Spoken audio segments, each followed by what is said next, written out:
I had a friend who, when he was traveling around the world, decided that instead of going to souvenir shops and gift shops and museum stores and buying things, he would choose a little stone or pebble from each place he visited. Just from the ground lying around, he'd pick one, and then he'd put it in a little envelope or film tin and take it home, and he'd put it on a little prong or block, and he'd label it, stone from beneath the Eiffel Tower, 1993 spring. And he'd have another one, stone from the banks of the Nile, stone from Hector's garage in Illinois. You know, he had whole kinds of different stones, and he called it his museum. So I thought, well, that would be a good idea. It'd save a lot of money. You don't have to have a lot of ashtrays saying Salem, Oregon on them and things like that. So I thought, well, instead of buying these objects and postcards and prints and scarves and replicas of ancient coins, I would pick up stones too. Only I put all of mine in a sack. And I wasn't as organized as he was, and I didn't label them. So now I have a big sack of very important stones, and I can't tell one from the other. I wrote this poem for him. I wrote it for him after he died. So technically, in my mind, it's an elegy, which is a poem written in memory of the dead, of a particular person. The Museum of Stones. This is your museum of stones, assembled in matchbox and tin, collected from roadside, culvert and viaduct, battlefield, threshing floor, basilica, abattoir. Stones loosened by tanks in the streets of a city whose earliest map was drawn in ink on linen. Schoolyard stones in the hands of a corpse. Pebble from Apollinaires, oui. Stone of the mind within us, carried from one silence to another. Stone of cromlech and cairn, schist and shale, hornblende, agate, marble, millstones and ruins of choirs and shipyards, chalk, marl, and mudstone from temples and tombs, stone from the silvery grass near the scaffold, stone from the tunnel lined with bones. Lava of a city's entombment, chipped from lighthouse, cell wall, scriptorium, paving stones from the hands of those who rose against the army, stones where the bells had fallen, where the bridges were blown, those that had flown through windows and weighted petitions, feldspar, rose quartz, slate, blue schist, gneiss, and chert, fragments of an abbey at dusk, sandstone toe of a Buddha, mortared at Bamiyan. Stone from the hill of 3 crosses and a crypt. From a chimney where storks cried like human children. Stones newly fallen from stars.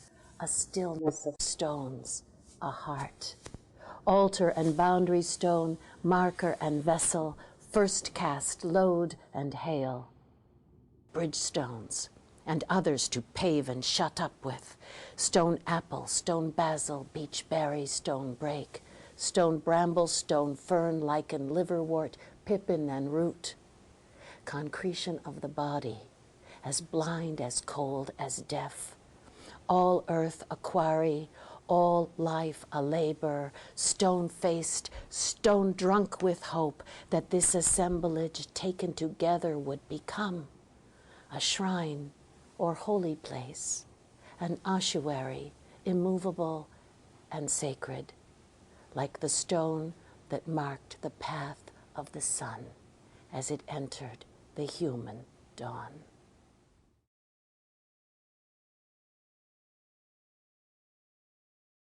When I started writing this poem, I had a line. It was the first line.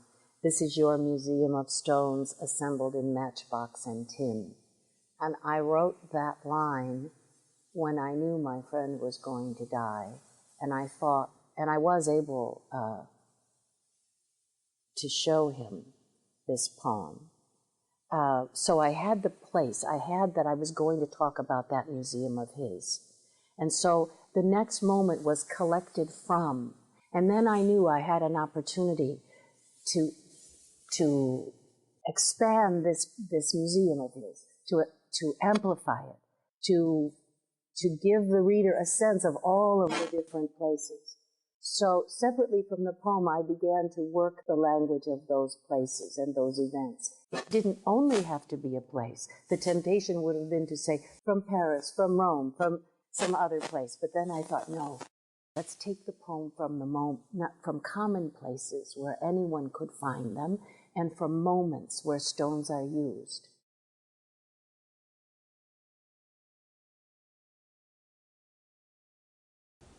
That friend of mine was still hovering in the air, hovering in my mind, being met by me on the page. I wanted to bring him onto the page, and I knew that he loved this place in Ireland called Newgrange, and I had visited the passage tomb of Newgrange. Newgrange was built 5,000 years ago. It took more than, I think, 70 years, and it was built entirely by people under the age of 25, because that was the life expectancy of the people of that period. And so for 3 generations, children dug out these passage tombs and carried stones 13 kilometers and built these beautiful circular tombs. And they lined them up really carefully so that at the solstice, the sun would rise in the exact entrance to this tomb and light up the interior.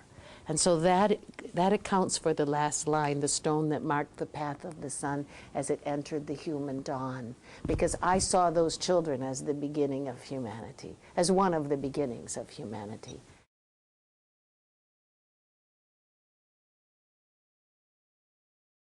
And one of the impulses for poets, it's where you always hope you get to, you don't always, is that not only will you have an epiphany, a realization at the end of the poem, connecting your poem to larger meanings, larger worlds, but also that you'll realize something, that something will be given to you as a wisdom, but also you hope for something larger that will escape historical time, that will be something of a little chip of the eternal, if you can manage it. It doesn't happen very often. But I got so lost in the lists and the stone names and the different ways that stones are used. They're thrown, they're used to hold down things, all of that, that I forgot myself, forgot the self-consciousness, and was able to just go where the poem took me.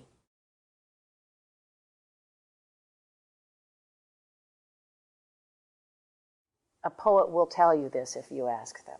They go where the poem takes them, and they don't know in advance where the poem is going when they're writing it the first time. They don't know what the poem is going to be about often. They certainly don't know where it's going to, what its destination is. So, and your experience as the reader is also to go without a preconception and to enter the poem and to read freshly. You are you are as much this poem's important reader as the very first person who read it. Reading, the writing does not recur. The poem is written and finished and goes into the world, but reading recurs, and you are a fresh reader.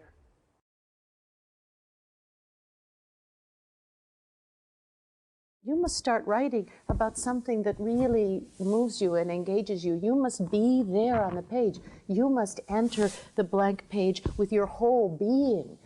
It's not good enough just to look at a crane tearing a building down and describe the crane tearing the building down unless it connects with you in some way. I always wrote to an other. I didn't know whether it was an other within myself or sometimes I wrote to a poem that was more or less addressed to a specific person or coming from a particular time. And I think this sense of other was very private early in my life as a writer. Because when I wrote early in my life, I wasn't writing with any anticipation of being read other than by people I gave the poetry to. Once I was a public poet, I think I became a little more self-conscious. It became a little more difficult to be in a place of wonder and enchantment and the lack of foreknowledge of what the poem would be, this hovering meditative expectancy before the blank page, the courage to just leap off and start writing. It was harder to achieve that. It was harder to enter that space because right away I was thinking of strangers reading and the public world, and critics, which are very difficult too, because people not only are free to read your poems, they're free to write about your poems and tell the world what they think of your poems in print, in magazines and newspapers and textbooks. And so, you know, you have to be, you're a little more careful and a little more reserved and restrained. And the solution, of course, is to forget about all of that and write the first version of the poem from the beginning, and then revise and revise according to all that you've learned about prosody and forms and compression of meaning and language and musicality and the play of consonants and vowels in the poems and all the things that you've come to understand about poetry and its resources.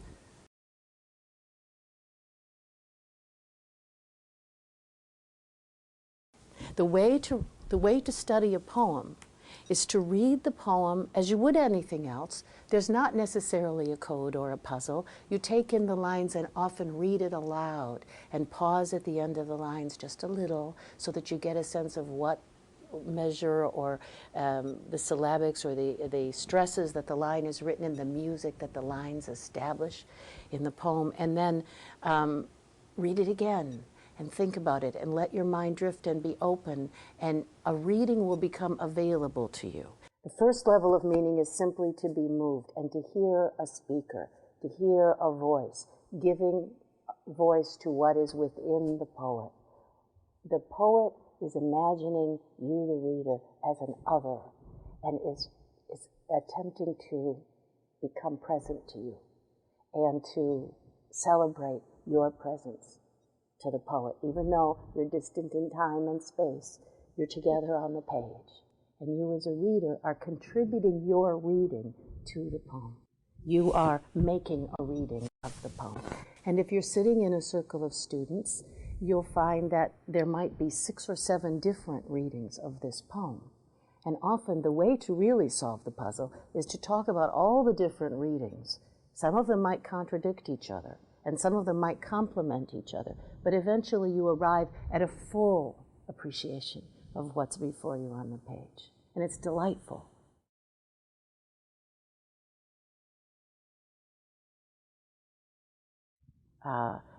In our culture, it becomes more and more difficult for us to enter into, imaginatively at least, the consciousness of others. And literature is a way of doing that. Literature is a way of retrieving from ourselves a knowledge that's really not retrievable by other means. It has a special province, which is the province of human subjectivity and the human soul and what the human is able to discover through the use of language itself.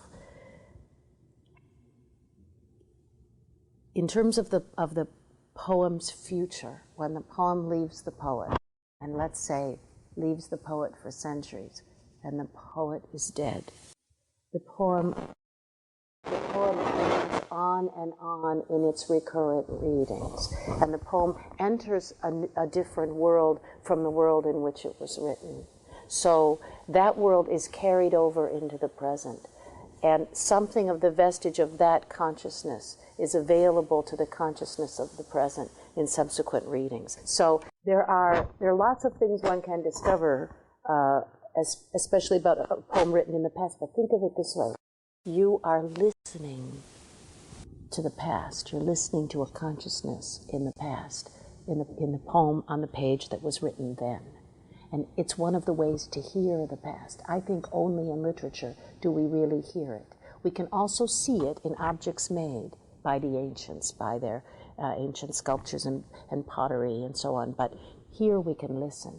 And maybe we don't listen anywhere else. In the future, we'll have recordings and all sorts of things. But for now, for many centuries, we have poetry and literature as a way of listening to the past as it was written in its own present.